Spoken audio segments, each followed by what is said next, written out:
MCQ series part 6 देखेंगे। इसमें कुछ क्वेश्चन देखेंगे। 41 क्वेश्चन है ये सीरीज से लगातार, वहाँ से 41 क्वेश्चन शुरू हो रहा है। योगदान संतुष्टि सम्यावस्था की अवधारणा का प्रतिपादन निम्न में से किसके द्वारा किया गया। ये क्वेश्चन योगदान संतुष्टि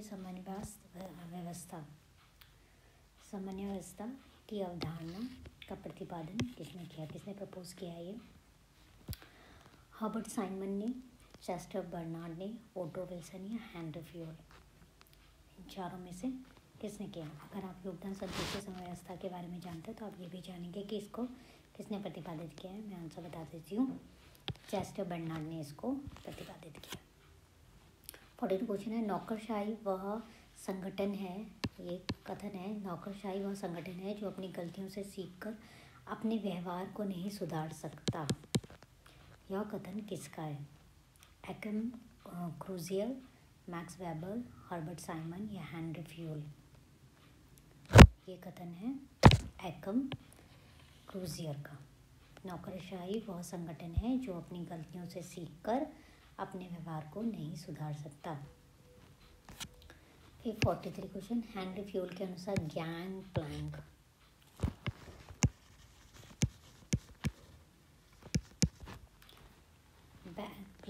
क्या है।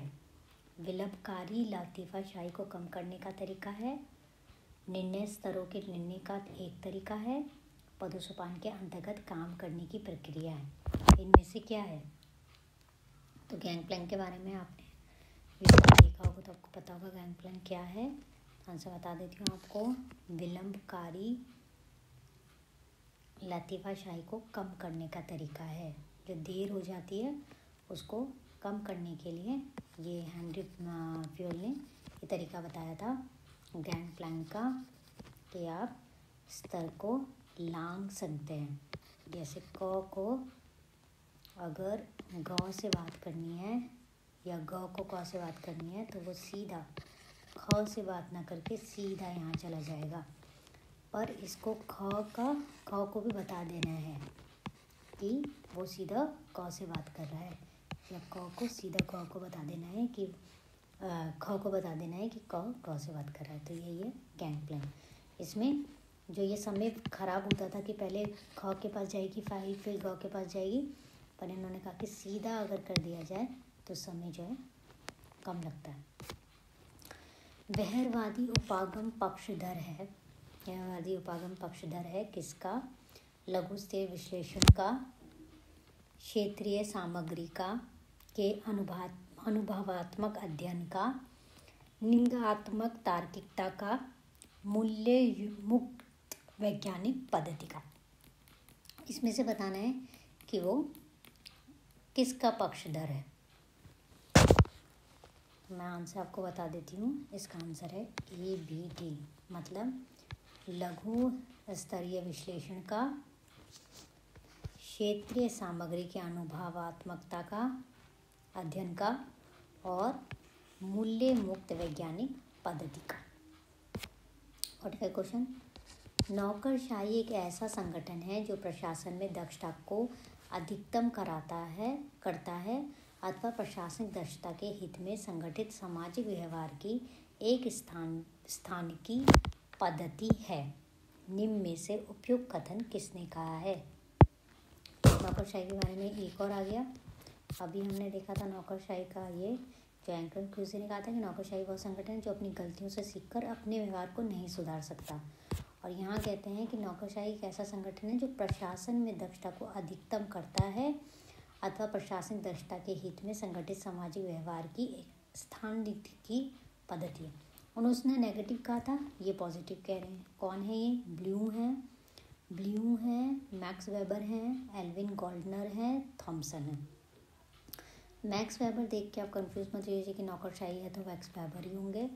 ये आंसर है ब्लू। दूसरा क्वेश्चन देखते हैं, कौन से घटक स्टाफ एजेंसी के नहीं हैं। स्टाफ एजेंसी के घटक कौन से नहीं हैं ये बताना है।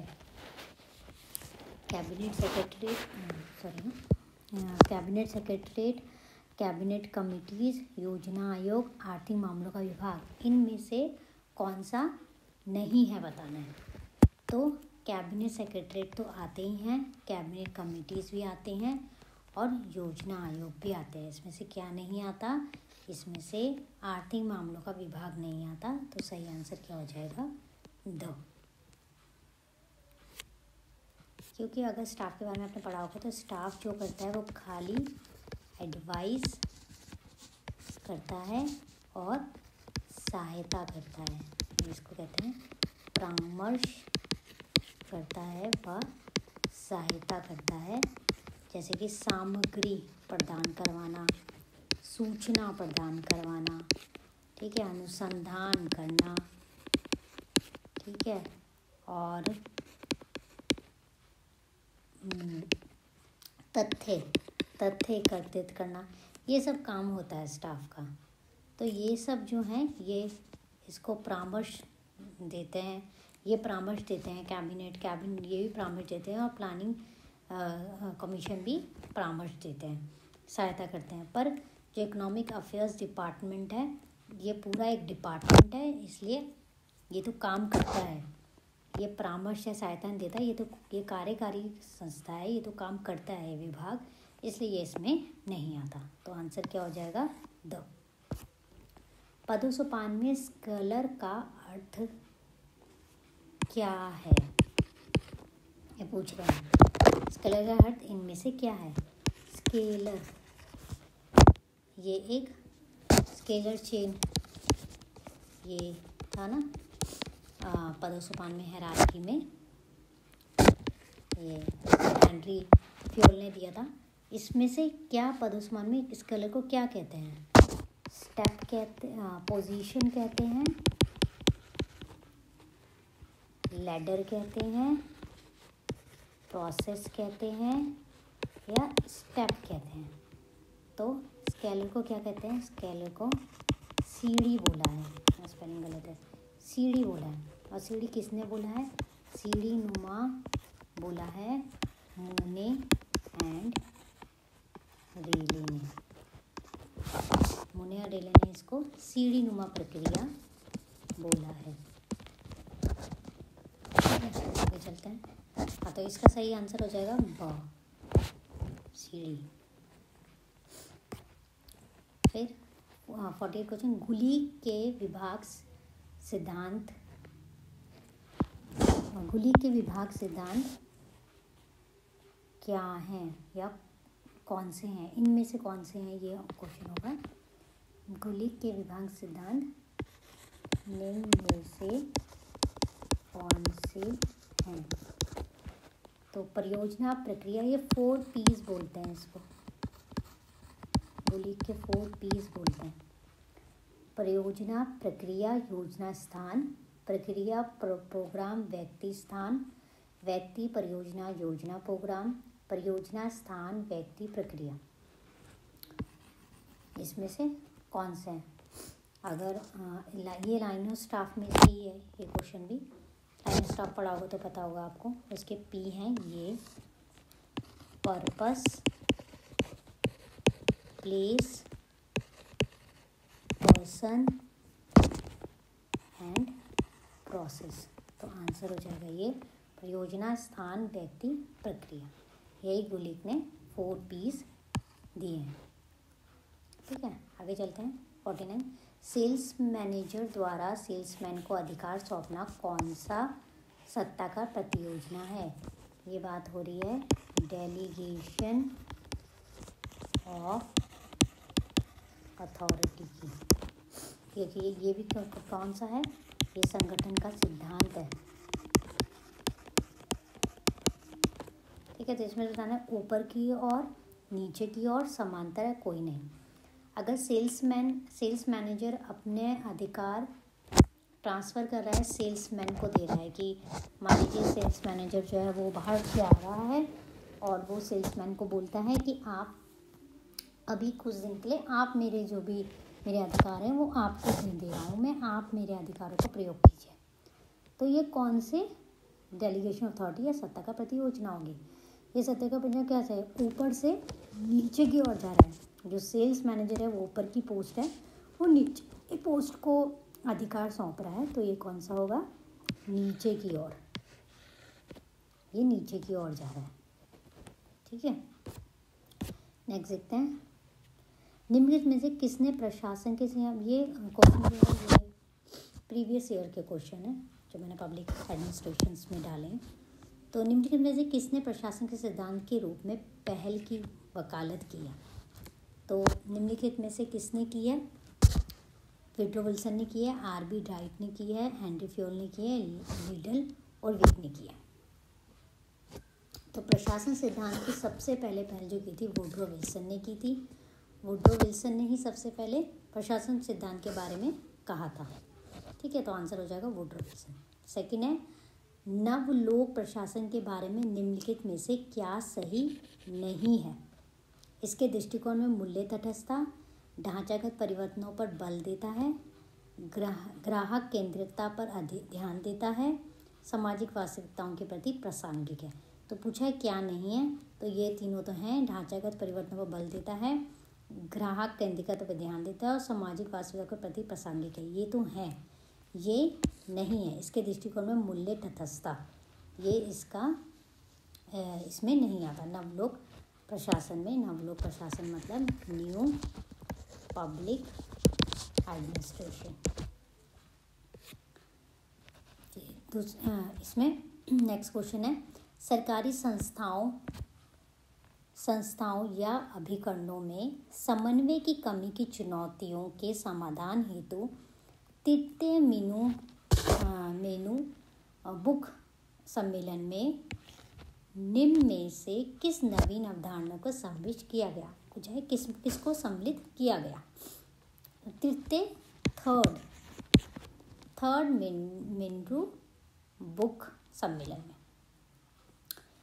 अंतर संचालिता, सहयोगी शासन, नेटवर्क सोसाइटी या विमर्शशील लोकतंत्र, इसमें से क्या शामिल किया गया? तो इसमें से अंतर संचालिता को शामिल किया गया। नेक्स्ट देखते हैं, जॉर्ज एच फ्रेडरिक्सन, ये हमें ये लेखक हैं, ये पुस्तक है। इनकी पुस्तकों को हमें बताना है कि कौन सी किसकी पुस्तक है। तो एक बार हम देख लेते हैं क्या कौन कौन से हैं। जॉर्ज एच फ्रेडरिक्सन का है मॉडर्न, उसके आगे लिखा है मॉडर्न ऑर्गेनाइजेशन।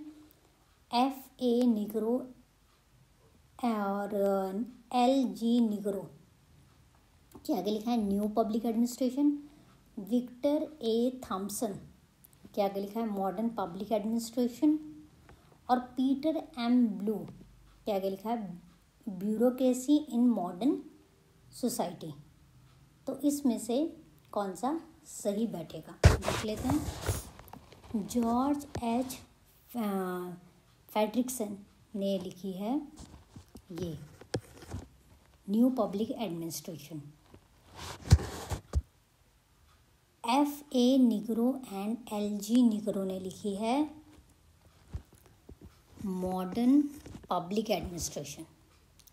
विक्टर ए थॉम्सन ने लिखी है मॉडर्न ऑर्गेनाइजेशन।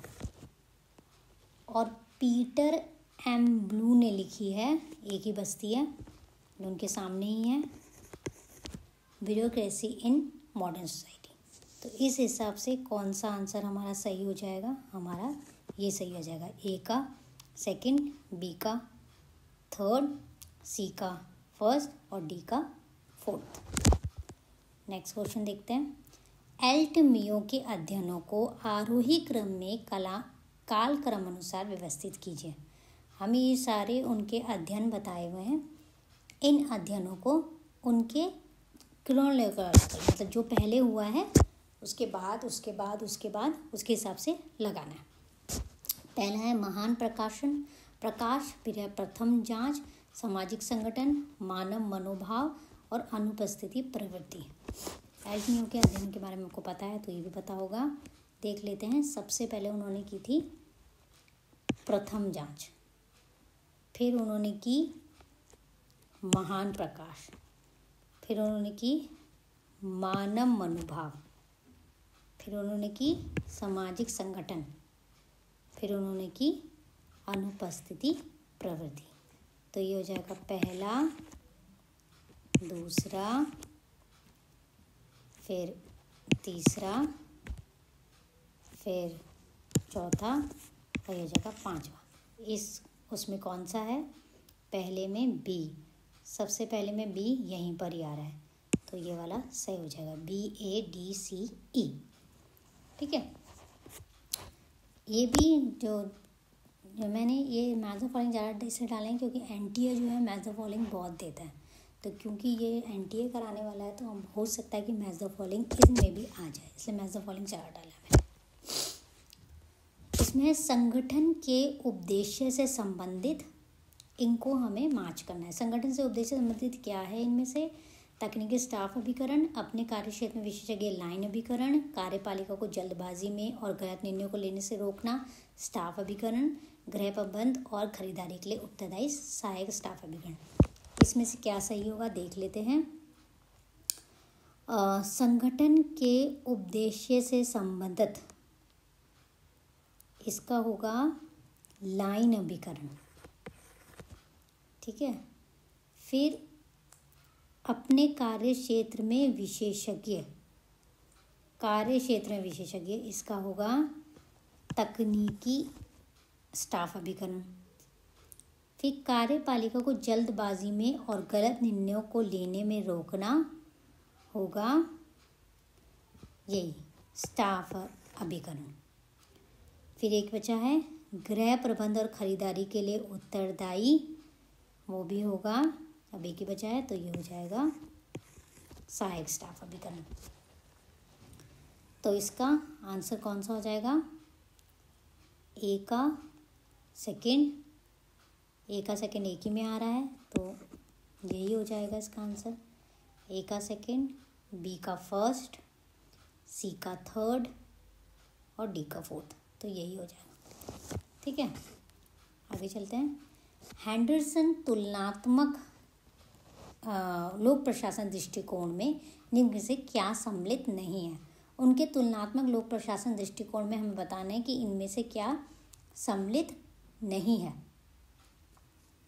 अधिकृत व्यवस्था दृष्टिकोण, मानव संबंध दृष्टिकोण,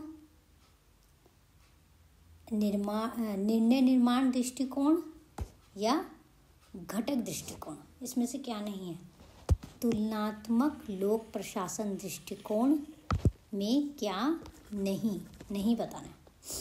तो उनके उसमें क्या सम्मिलित नहीं है? मानव संबंध दृष्टिकोण उनके उसमें सम्मिलित नहीं है। ठीक है, हैंडरसन के तुलनात्मक लोक प्रशासन दृष्टिकोण में, कंपैरिजन पब्लिक एडमिनिस्ट्रेशन पर्सपेक्टिव में क्या नहीं है? मानव संबंध दृष्टिकोण नहीं है। नेक्स्ट क्वेश्चन देख लेते हैं। विकास प्रशासन की विशेषताओं के संदर्भ में निम्नलिखित में से क्या सही है? इसमें बताना है क्या सही है। ग्राहक उन्मुखी, समय उन्मुखी, संरचना उन्मुखी, कार्य उन्मुखी, इसमें से क्या सही है? विकास प्रशासन की विशेषता बताना है, विशेषताओं में क्या सही है? ग्राहक उन्मुखी, समय उन्मुखी, संरचना उन्मुखी या कार्य उन्मुखी। तो इसमें से क्या सही है? इसमें ग्राहक उन्मुखी सही है, इसमें समय उन्मुखी भी सही है और उसमें कार्य उन्मुखी भी सही है। क्या सही नहीं है? संरचना उन्मुखी सही नहीं है। तो कौन सा हो जाएगा? ABD, ये ABD इसमें है, तो ये सही हो जाएगा। नेक्स्ट चलते हैं।